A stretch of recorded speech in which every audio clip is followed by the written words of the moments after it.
already know who it is. My name is Bunny, of course. If you've been here, then you already know the deal. Officially enter into Bunny's garden, okay? Like I mentioned this before, I'm mentioning it again, because of course, you know, I want y'all to have this, but I do have my ebook, my 2-part saga ebook. The first one is audio and video, and this is for people who want to heal.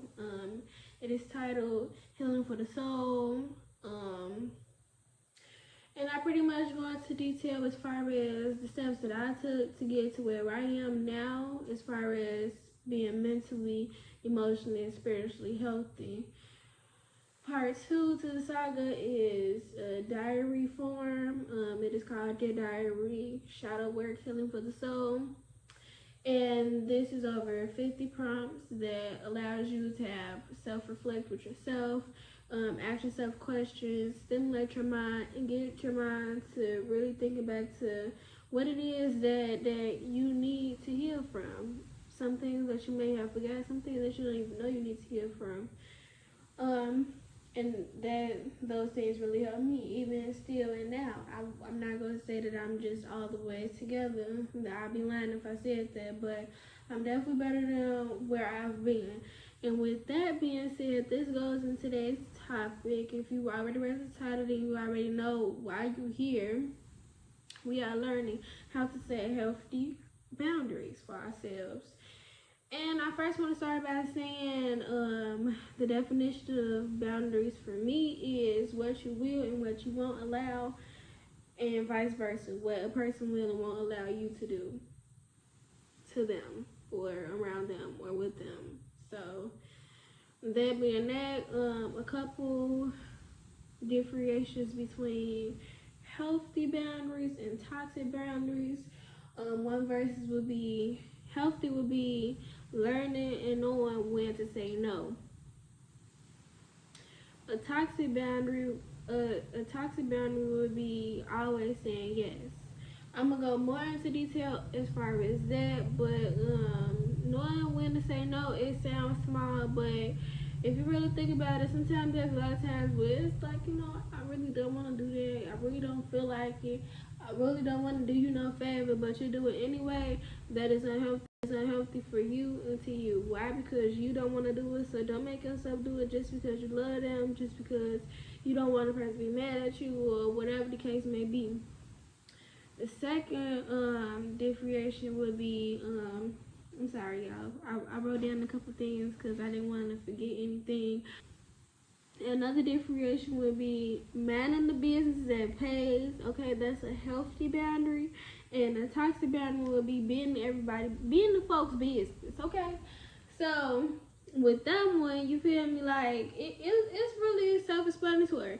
If you happy and you know you true to yourself and you got things going on for yourself, you don't even have time to be in nobody else's business. So that says that right there already. The drama and what everybody else got going on, the tea.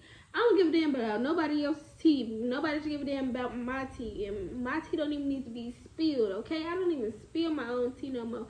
I used to do that before when I didn't know no better. And the healthy boundary of having a few close friends versus the toxic boundary of having everybody as your friend, go, because everybody ain't your friend. So that's one. Let's get that out the way and out the door, okay?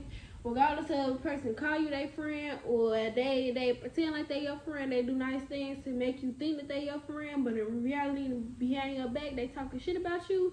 That's what people do. This just the life of the world that we living in, and I'm not saying it's okay, but that's just what it is. And when you your friend, they do nice things to make you think that they your friend, but in reality, behind your back, they talking shit about you. That's what people do.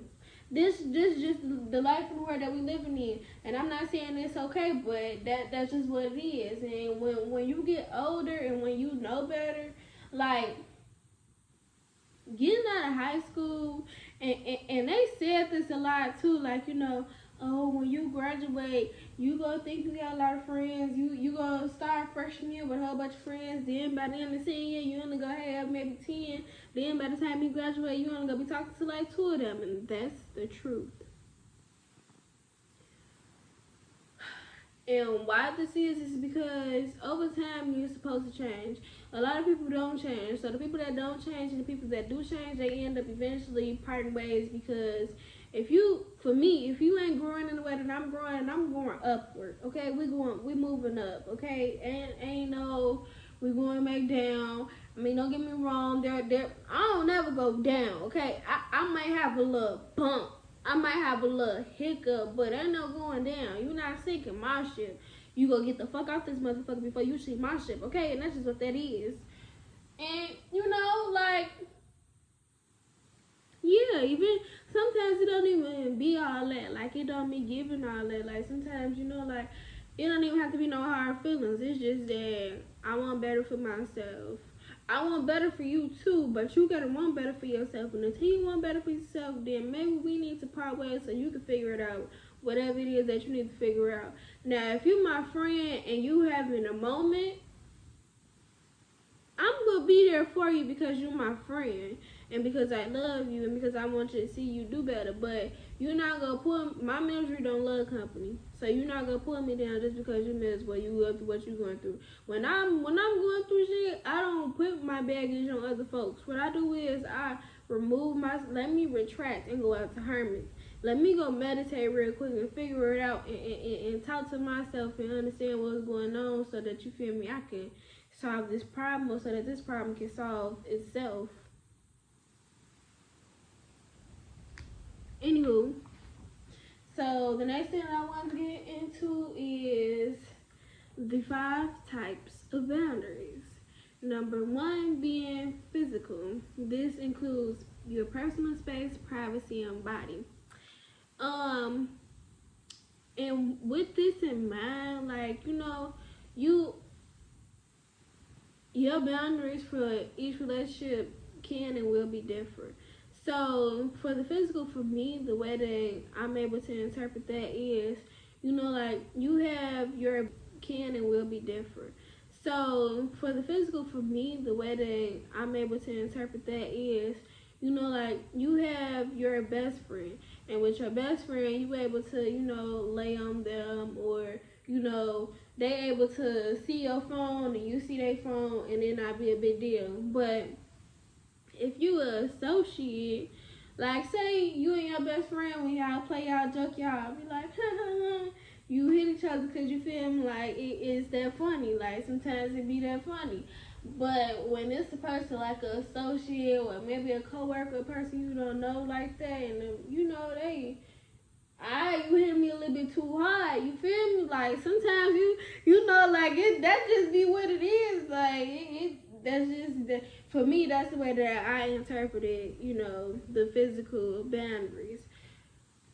Like I said, every relationship that you have is going to be different. So every relationship is going to have different sets of rules and boundaries that you have. All of that depends on you. So